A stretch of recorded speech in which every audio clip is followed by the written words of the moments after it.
सदा वाणी से परे हूँ।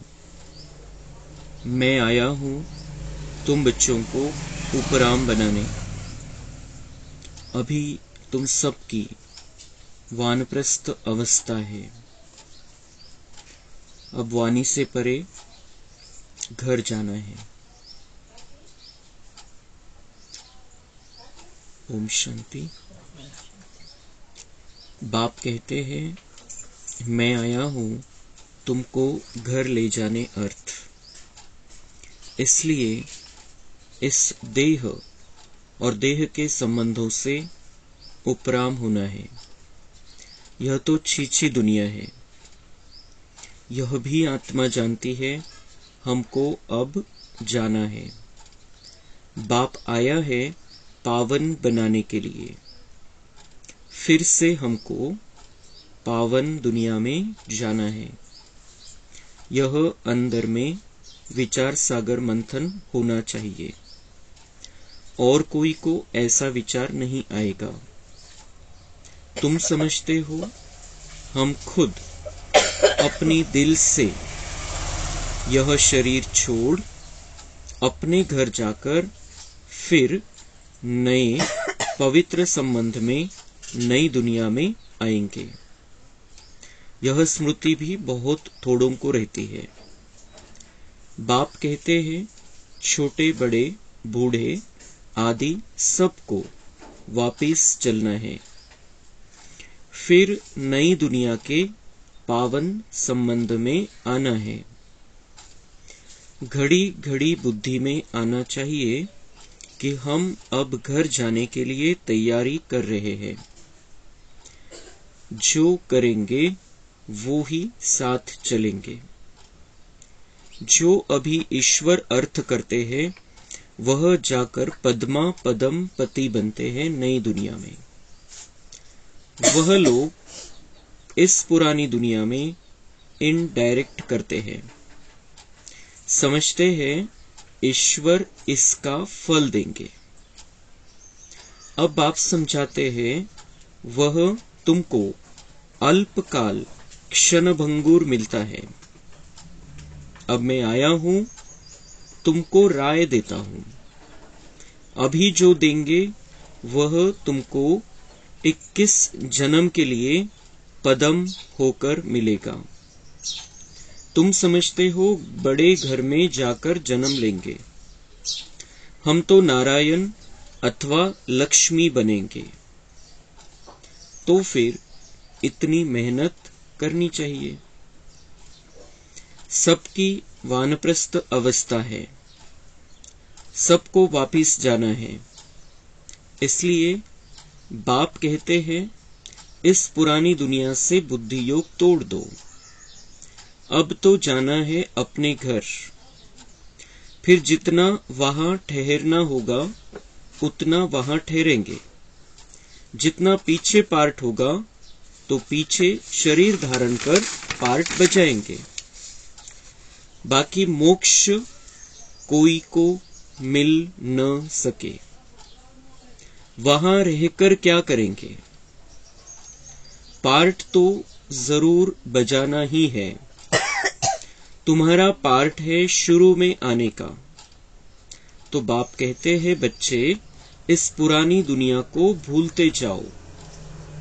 अब तो चलना है। 84 का पार्ट पूरा हुआ। तुम पतित बन गए हो। अब फिर अपने को आत्मा समझ बाप को याद करो। दैवी गुण भी धारण करो। बाप समझाते हैं, बच्चे अपनी जांच करते रहो। हमारे में कोई आसुरी स्वभाव तो नहीं है। तुम्हारा दैवी स्वभाव होना चाहिए। उसके लिए चार्ट रखो तो पक्के होते जाएंगे। परंतु माया ऐसी है जो चार्ट रखने नहीं देती। 2-4 दिन रखकर फिर छोड़ देते हैं क्योंकि तकदीर में नहीं है। तकदीर में होगा तो बहुत अच्छी रीति रजिस्टर रखेंगे। स्कूल में रजिस्टर जरूर रखते हैं। यहाँ भी सभी सेंटर्स में सबका चार्ट रजिस्टर रखना है।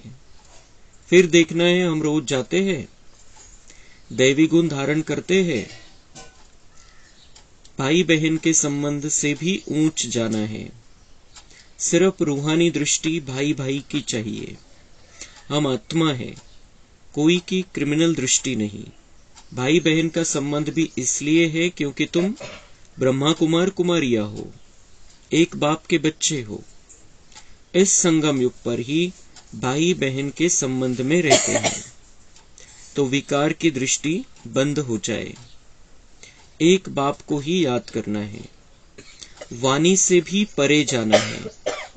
ऐसे ऐसे अपने से बातें करना, यह है सूक्ष्म स्टडी। इसमें आवाज करने की दरकार नहीं। यह तो बच्चों को समझाने के लिए आवाज में आना पड़ता है। वाणी से परे जाने के लिए भी समझाना पड़ता है। अब वापस जाना है। बाप को बुलाया है कि आओ हमको साथ ले जाओ। हम पतित हैं, वापस जा नहीं सकते। पतित दुनिया में अब पावन कौन बनाए? साधु संत आदि कोई पावन बना न सके। खुद ही पावन होने के लिए गंगा स्नान करते हैं, बाप को जानते नहीं। जिन्होंने कल्प पहले जाना है वही अब पुरुषार्थ कर रहे हैं। यह पुरुषार्थ भी बाप बिना कोई करा नहीं सकता। बाप ही सबसे ऊंच है। ऐसे बाप को पत्थर ठिक्कर में कहने से मनुष्य का क्या हाल हो गया है। सीढ़ी उतरते ही आए हैं। कहाँ वह संपूर्ण निर्विकारी, कहाँ यह संपूर्ण विकारी। इन बातों को मानेंगे भी वह जिन्होंने कल्प पहले माना होगा। तुम्हारा फर्ज है जो भी आए उनको बाप का फरमान बताना। सीढ़ी के चित्र पर समझाओ। सभी की अब वानप्रस्थ अवस्था है। सभी शांतिधाम और सुखधाम में जाएंगे। सुखधाम में वह जाएंगे जो आत्मा को बुद्धि योग बल से संपूर्ण पवित्र बनाएंगे। तुमको अपना पार्ट याद आता है? जो इस कुल में आने वाले नहीं हैं, उनको याद भी नहीं आता है कि हमको पवित्र बनना है। तर बाबा म्हणता है कि अभी तुम्हें घर वापस चलना है, वाणी से परे जाना है, और इसलिए अभी इस दुनिया से उपराम स्थिती में रहना है। इथं अटकायचं नाहीये। कशाच्याही लगाव, झुकाव आणि प्रभावामध्ये ही जी दुनिया आहे, ही जी चीची दुनिया आहे, ह्याच्या प्रभावामध्ये नाही राहायचे। घरी चलण्याची तयारी करायची आणि त्यासाठी पवित्र बनायचे आणि दिव्य गुणांची धारणा करायची, कारण आपल्याला देवता बनून नव्या दुनियेमध्ये यायचंय। हमारी बुद्धि में है कि हम लक्ष्मी जैसा बनेंगे, नारायण जैसा बनेंगे।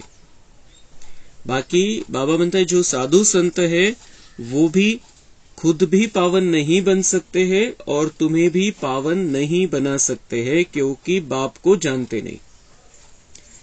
जो एक पतितांना पावन बनवणार आहे त्याच्याविषयी कोणालाच माहिती नाही।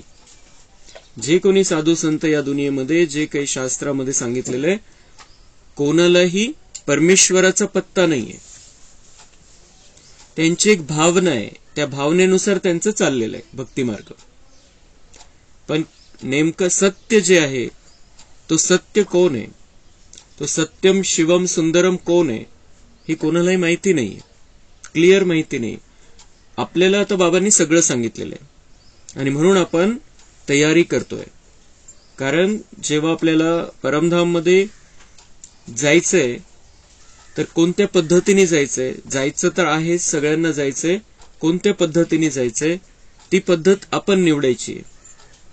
बाबा सगळ्यांना चान्स देतो की तुम्ही माझ्या आठवणीच्या द्वारे माझ्याशी बुद्धी योग लावून तुम्ही पवित्र बना, आपली दिव्य बुद्धी बनवा आणि मग व्यवस्थितपणे तयारी करून घरी चला, की ज्याद्वारे तुम्ही जेव्हा तुमच्या पार्टमध्ये खाली याल तेव्हा तुम्ही वरच्या लेवलला राहाल.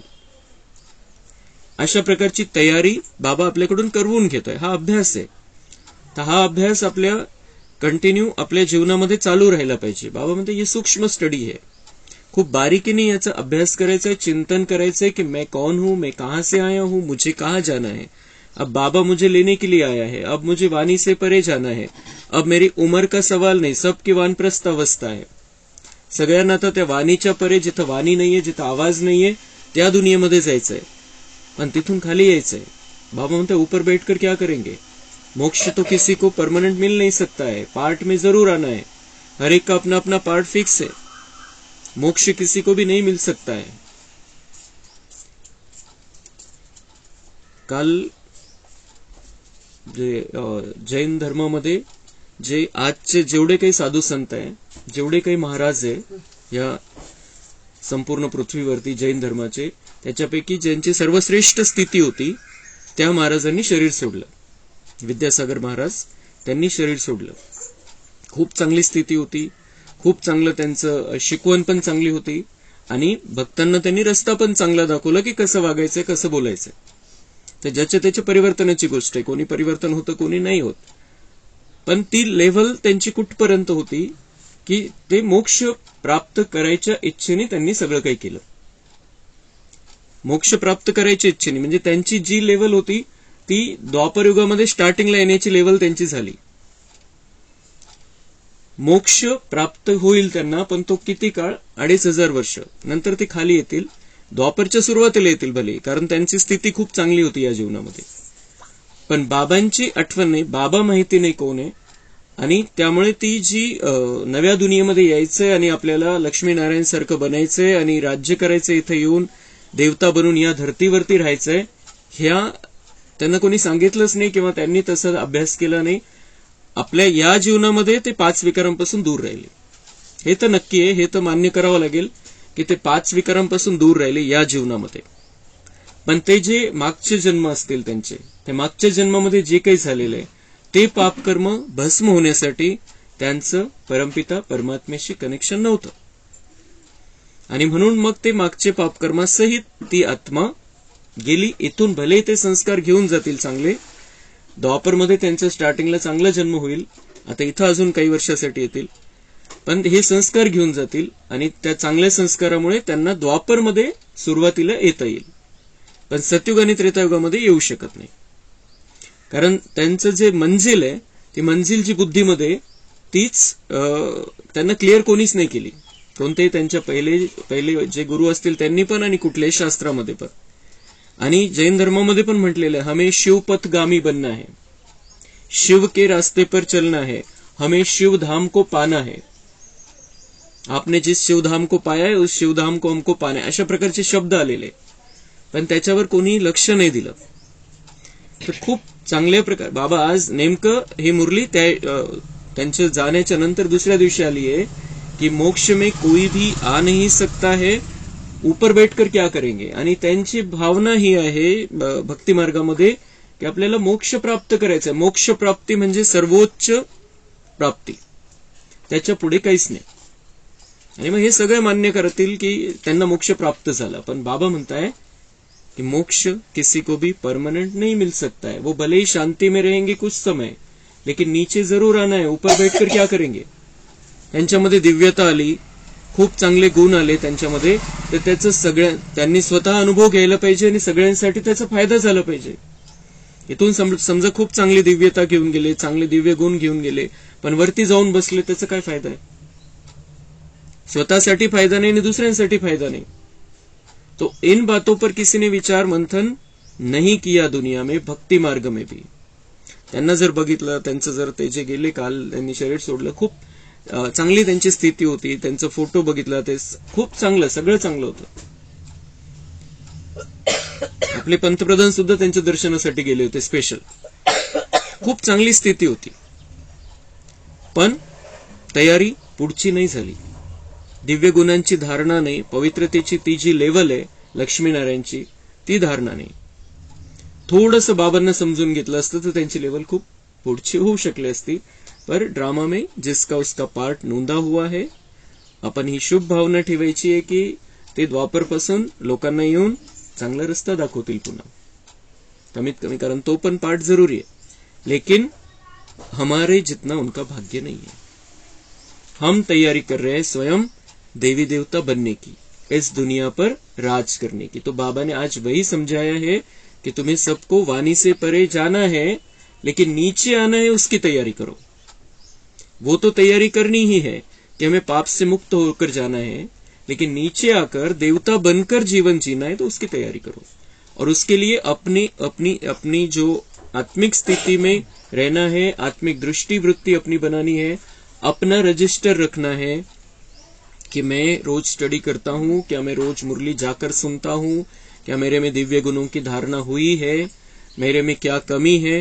ह्या सगळ्या गोष्टींचं बाबा म्हणतात स्वतः रजिस्टर ठेवा आणि तुमच्या क्लासच्या तिथे पण रजिस्टर असलं पाहिजे, हे बाबा सांगताय. लेकिन हम अपनी अपनी तो चेकिंग कर सकते हैं, मैं क्या कर रहा हूं, मी किती रेग्युलर आहे, मी किती कशा प्रकारे मी दिव्य गुणांची धारणा स्वतःमध्ये करतोय. या सगळ्यांचं आपलं हे विद्यार्थी जीवन याच्यासाठी आहे की आपल्याला घरी परत जायचंय आणि पुन्हा खाली यायचंय, नव्या दुनियेमध्ये, खूप सुंदर सुखाच्या शांतीच्या दुनियेमध्ये खाली यायचं आणि त्याचा आनंद घ्यायचा.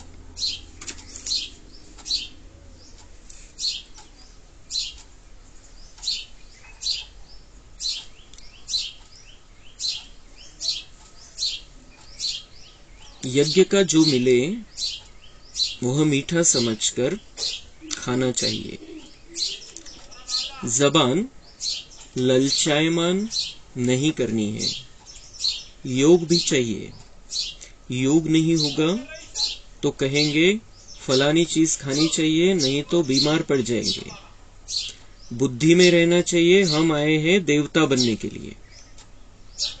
बाबा म्हणता है आपका भंडारा, आपका किचन ऐसे समझो कि ये यज्ञ है, और यहां से जो मिले उसे मीठा समझकर अच्छी रीति से, अच्छी भावना से स्वीकार करना है. जे स्वाद आहे त्याच्याकडे जास्त आकर्षित नाही व्हायचंय. आपल्याला जगण्यासाठी खायचंय का खाण्यासाठी जगायचंय, हा विचार करायचा है. दूसरी गोष्ट बाबा म्हणता है कि वो योग चाहिए. योग नहीं होगा तो कहेंगे फलानी चीज खानी चाहिए, नहीं तो बीमार पड़ जाएंगे. बरेच जण सल्ले देतात, बरेच डॉक्टर सल्ले देतात, तुम्ही कांदा लसूण खात नाही आणि मग त्यामुळे बीपी होऊ शकतो, हे होऊ शकतं, ते होऊ शकतं. वेगवेगळ्या प्रकारचे सल्ले देत असतात. तो लेकिन हमें, अगर हम योग युक्त है, अगर हमारी बुद्धि अच्छी है, बुद्धि स्वच्छ है, तो हमें वो उस खाने की कोई चीज के कारण कुछ बीमारी नहीं लगने वाली कि हमने छोड़ दिया, वो छोड़ दिया. बरेचसे त्याला पर्याय असतात. आपण जे शुद्ध सात्विक भोजन करतो त्याच्यामध्ये बरेचसे पदार्थ असे आहे की ज्याच्यामुळे आपली तब्येत चांगली राहू शकते. समजा कांदा लसूण नाही खाता, आपण थोडी थोडी दालचिनी घ्यायची दुधामध्ये, चहामध्ये टाकून, तर ती दालचिनी पण चांगलं काम करते. कांदा लसूण खाण्याची आवश्यकता नाहीये, जे डॉक्टर सल्ला देतात त्या हिशोबाने. दुसरं, मग कोरोनामध्ये आपण बघितलं की बऱ्याच, म्हणजे जे मांसाहार करत नव्हते, बऱ्याच जणांनी मांसाहार सुरू केला, की जे मांसाहार करतात त्यांना कोरोना होत नाही, अशी काहीतरी अफवा पसरवली आणि जे खात नव्हते त्यांनी खायला सुरुवात केली. मग अजून दुसरं, मग अंडे म्हणतात, अंडे तर शाकाहारी, म्हणजे इतका मूर्खपणा आहे दुनियेमध्ये. ते एक बच्चा त्याच्यामध्ये, त्या अंड्यामध्ये, आणि ते म्हणतात अंडे तर शाकाहारी, म्हणजे त्याच्यावर वादविवाद होतात, शाकाहारी आहे की नाही. म्हणजे हे असे प्रकार आहे. बाबा म्हणतात तुम्हारी बुद्धि में क्या रहना चाहिए कि हमें देवता बनना है. हम यहाँ पर आए हैं देवता बनने के लिए. तो देवता को कभी ये भोग नहीं लगाया जाता है प्याज लहसुन का, अंडों का या मांसाहार का. तो देवता बनने के लिए आए हैं, तो हमें वैसी शुद्ध बुद्धि रखनी है और शुद्ध खान पान रखना है. वहां तो है ही फर्स्ट क्लास, जन्म लेने से ही खान पान सब शुद्ध होता है. तो ऐसे स्वर्ग में जाने की तैयारी करनी चाहिए. बाप को याद करना है. वहां पर तो सब शुद्ध, सब अच्छा होगा, बहुत सुंदर होगा, तो बाबा म्हणतात ऐसे स्वर्ग में जाने की तैयारी करनी चाहिए, ऐसे स्वर्ग में जाने की तैयारी करनी चाहिए. हे जे आपण जो अभ्यास करतोय, जी मुरली आपण ऐकतो, त्याच्या मागे हाच उद्देश आहे की आपल्याला स्वर्गामध्ये जाण्याची तयारी करायची व्हाया परमधाम. परमधामच्या मार्गे स्वर्गामध्ये जायचंय, तर ती तयारी करायची आणि त्यासाठी बाबा हे सगळं आपल्याला शिकवत असतो. बाप आकर रिजुविनेट करते हैं, बाबा आपल्याला पुन्हा नवं बनवतोय. तुम बच्चों को बहुत खुशी होनी चाहिए, अब हम जाकर स्वर्ग में छोटे बच्चे बनते हैं. अब हम जाकर स्वर्ग में छोटे बच्चे, छोटी सी आत्मा बनकर हम वहां पर परमधाम में बैठ जाए, बस ये नहीं. बाबा म्हणते तुम्हारी बुद्धि में खुशी इस बात की होनी चाहिए कि अब हम जाकर स्वर्ग में छोटे बच्चे बनते हैं. वहां पर बैठकर क्या करेंगे? परमधाम में नीचे आना है, स्वर्ग में छोटा बच्चा बनना है. बहुत सुंदर ऐसी दुनिया, और वहां पर मैं बहुत सुंदर राजकुमार के रूप में. स्वतःचं ते चित्र बघायचंय, तयारी करायची, तिथं त्याची पात्रता आपल्यामध्ये आणायची. अब हम जाकर स्वर्ग में छोटे बच्चे बनते हैं, फिर नाम रूप देश काल सब कुछ नया होगा. यह बेहद का ड्रामा है, बनी बनाई बन रही, होना ही है, फिर हम चिंता क्यों करें. ड्रामा का राज अब तुम बच्चों की बुद्धि में है, और कोई नहीं जानते सिवाय तुम ब्राह्मणों के. दुनिया में इस समय सब पुजारी है. जहां पुजारी है वहां पूज्य एक भी हो नहीं सकता. पूज्य होते ही है सतयुग त्रेता में, कलयुग में है पुजारी. फिर तुम अपने को पूज्य कैसे कहला सकते हो? पूज्य तो देवी देवताएं ही है, पुजारी है मनुष्य. अच्छा, मीठे मीठे सिक्के लधे बच्चों प्रति माता पिता बाप दादा का याद प्यार और गुड मॉर्निंग. रूहानी बाप की रूहानी बच्चों को नमस्ते. हम रूहानी बच्चों की रूहानी बाप दादा को याद प्यार गुड मॉर्निंग नमस्ते. वहां बाबा वहां, शुक्रिया बाबा शुक्रिया. वरदान. परखने की शक्ति द्वारा बाप को पहचान कर अधिकारी बनने वाले विशेष आत्मा भव. बाप दादा हर बच्चे की विशेषता देखते हैं, चाहे संपूर्ण नहीं बने हैं, पुरुषार्थी है, लेकिन ऐसा एक भी बच्चा नहीं जिसमें कोई विशेषता न हो. बाबा म्हणता है मैंने जिनको चुना है उन बच्चों में से ऐसा एक भी बच्चा नहीं है जिसमें कोई विशेषता नहीं है. काही ना काही स्पेशल आहे आपल्यामध्ये. और सबसे पहली विशेषता, कॉमन विशेषता सगळ्यामध्ये जी आहे, सबसे पहली विशेषता तो कोटो में कोई की लिस्ट में हो.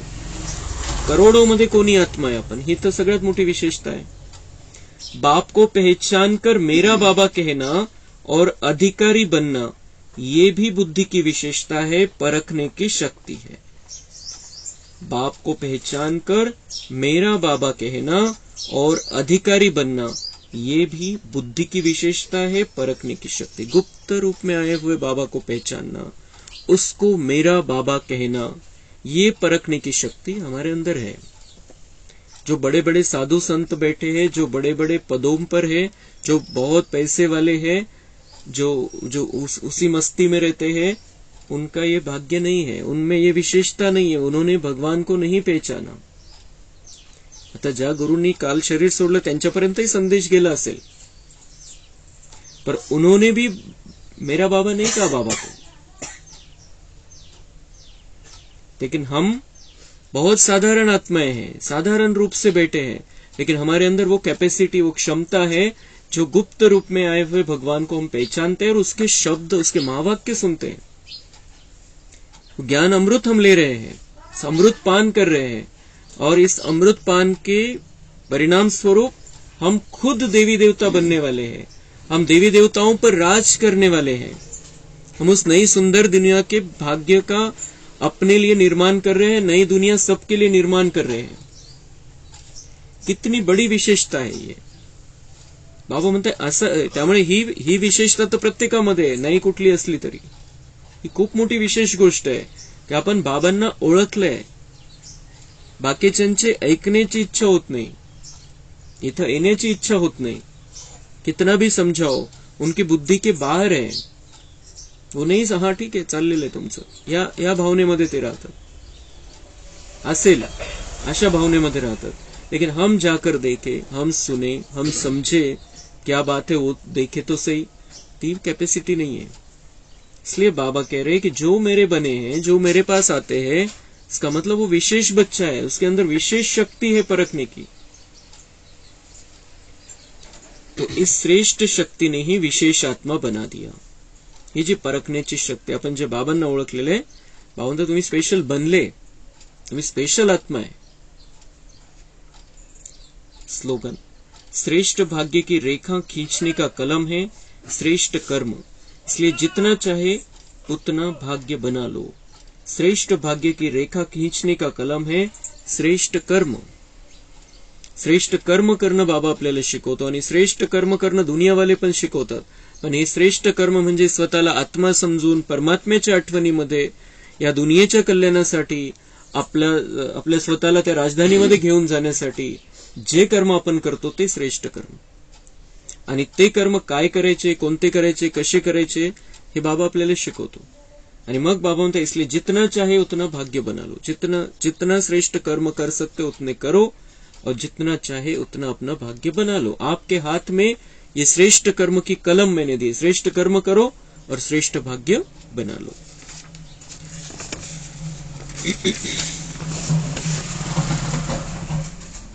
अव्यक्त इशारे, चेक करो कि हर कर्मेंद्रिय मुझ राजा के ऑर्डर प्रमाण चलती है. ऑर्डर करे मनमना भव, और मन जाए निगेटिव और वेस्ट थॉट्स में. ऑर्डर करे मधुरता स्वरूप बनना है, और समस्या व परिस्थिति अनुसार सूक्ष्म रूप में भी आवेश या चिड़चिड़ापन आ रहा है, तो क्या यह ऑर्डर प्रमाण है? लक्ष्य रहे मुझे ही मोल्ड होना है.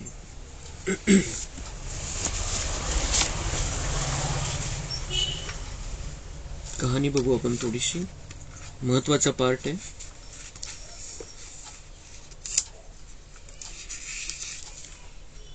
दादा को दिव्य चक्षु का वरदान.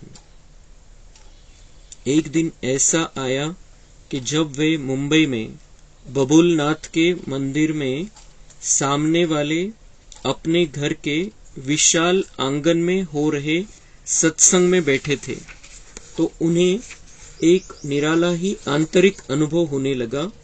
वे सत्संग के स्थान से उठकर अपने एक कमरे में चले गए. वहां बैठे हुए वे एक अलौकिक नशा सा अनुभव कर रहे थे. उन्हें शरीर का भान नहीं था. उस अवस्था में उन्हें सबसे पहले विष्णु चतुर्भुज का दिव्य साक्षात्कार हुआ. हे सगळ्यात महत्वाचा ब्रह्मबाबांच्या कहाणीमधला सगळ्यात महत्वाचा पार्ट. सगळ्यात पहिले ते आपल्या घरी चाललेल्या सत्संगामध्ये बसलेले होते, आणि तिथं त्यांना सगळ्यात पहिले तो विष्णु चतुर्भुजचा साक्षात्कार झाला, विष्णूचं दर्शन झालं. दादा ने सोचा कि गुरु ने ही ये साक्षात्कार करवाए होंगे, इसलिए उन्होंने अपने गुरु के पास जाकर बहुत खुशी में यह सब वृत्तांत सुनाया. परंतु गुरु के हाव भाव से उन्होंने समझा कि गुरु इन बातों से बिल्कुल ही अपरिचित है, और दिव्य साक्षात्कार कराना उनके सामर्थ्य से बिल्कुल बाहर की बात है. ते हो पण नाही म्हटले, नाही पण नाही म्हटले त्यांचे गुरु की मी करवला. त्यांना वाटलं की हा झालं असेल माझ्या शक्तीमुळे, पण बाबा म्हणताय, बाबांना जे झालं क्लिअर, जे झालं की त्यांच्या हावभावावरून की नाही, गुरुची कॅपॅसिटी नाही, मला साक्षात्कार घडवणं ही त्यांनी नाही घडवले, हे क्लिअर झालं त्यांना. अतः उनका मन अब परमपिता परमात्मा की ओर मुड़ा, जो ही वास्तव में सबका सद्गुरु है.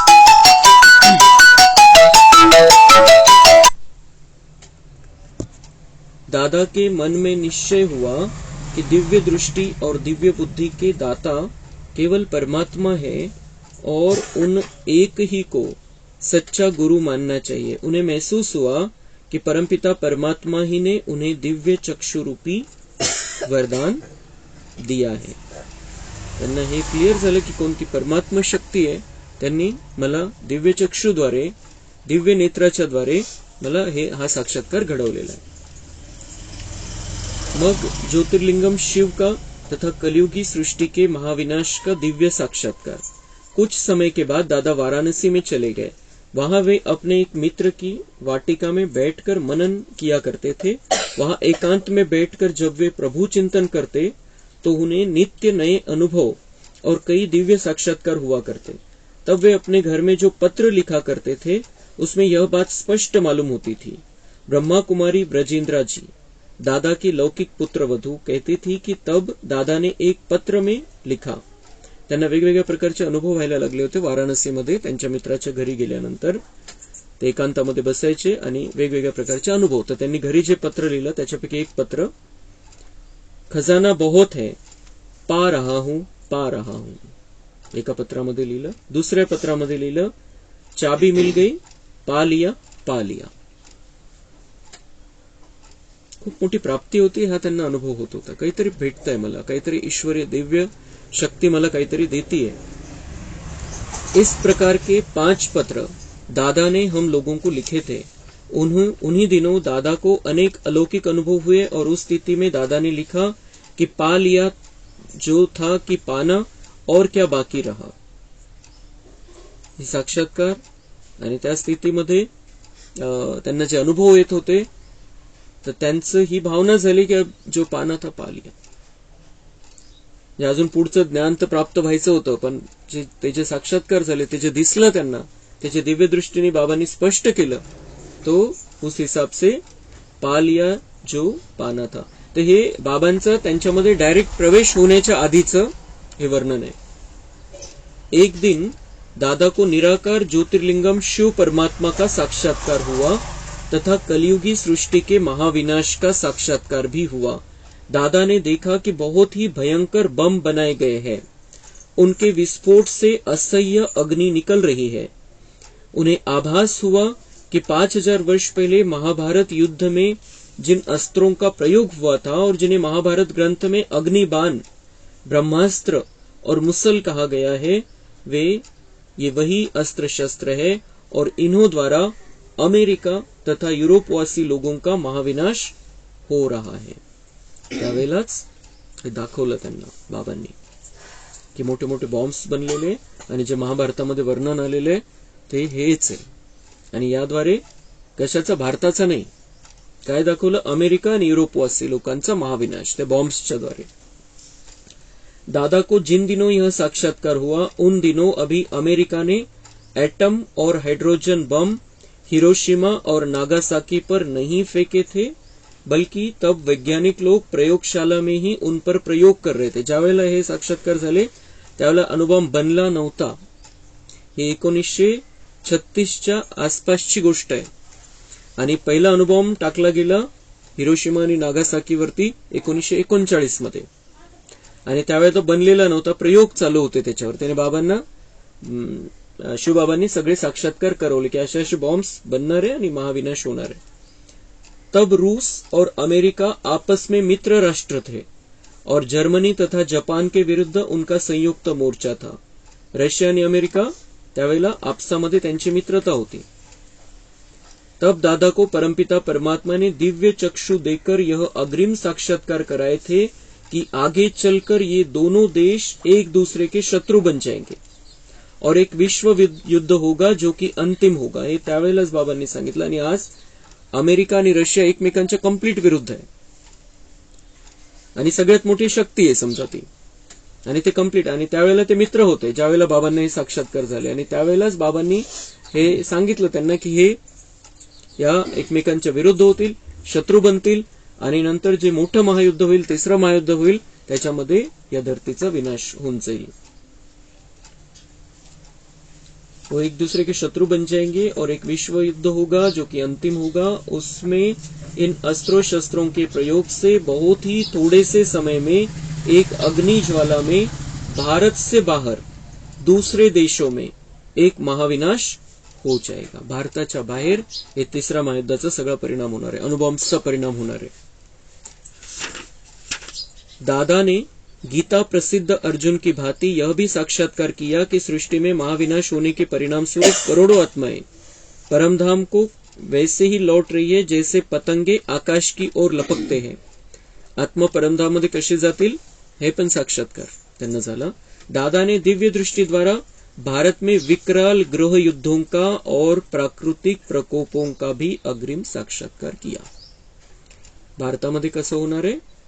गृहयुद्ध आणि नैसर्गिक आपत्ती याद्वारे महाविनाश होणार आहे. अणुबॉम्बद्वारे भारतामध्ये महाविनाश नाही होणार आहे. त्याच वेळेला त्यावेळेला असं हिंदू मुस्लिम इतकं काही गोंधळ नव्हता 1936 मध्ये, आणि त्यावेळेला गृहयुद्ध हे त्यावेळेलाच सांगितलं. आणि आज आपण बघतोय की हिंदू मुस्लिम मध्ये किती बाहेर आपण जर बघितलं तर हिंदू मुस्लिम मध्ये खूप मोठं वादविवादाचं म्हणजे ज्वालारूप झालेलं आहे. फक्त त्याचा भडका उडायचा आहे. गुप्त ज्वाला तयार झालेली आहे, भडका उडायचं बाकी आहे. तो ये उसी समय बाबा ने देख लिया था. आणि नैसर्गिक आपत्ती, भूकंप, वादळ हे सगळं, आणि ते बघतोय आपण निसर्ग कसा झालेला आहे. विनाश के ये अत्यंत डरावने दृश्य देखकर दादा कांपने लगे. दादा ने देखा कि एक बहुत बड़ी बाढ़ आई है. जीव प्राणी अत्यंत भयभीत होकर जान बचाने के लिए इधर उधर भाग रहे हैं, परंतु वे बच नहीं पा रहे हैं. कहीं पर अग्नि अपना वहां विकराल रूप धारण करके नगरों और जीव प्राणियों को भस्मसात करती जा रही है. कहीं पर धमाके से खूब मूसलधार वर्षा हो रही है, तो कहीं पर पृथ्वी कंपायमान होकर फट रही है, और सब जगह लोग हाहाकार कर रहे हैं और प्राणों की रक्षा के लिए भाग रहे हैं, परंतु लोग पारस्परिक युद्धों तथा प्राकृतिक प्रकोपों से बच नहीं पा रहे. दादा, जिनकी आंखों में कभी किसी ने आंसू नहीं देखे थे, उनकी आंखों से अब अश्रुधारा बह रही थी, और वे कह रहे थे, प्रभु बस कीजिए, बस कीजिए. प्रभु, इतना भयंकर विनाश, अब मुझे मोहिनी रूप दिखलाइए. तर हा महाविनाशचा साक्षात्कार झाला. आणि नंतर त्यांना कसा कसा सुंदर दुनियेचा साक्षात्कार झाला ते सगळं आपण बघत राहू जसजसं वेळ मिळेल. अच्छा, ओम शांती.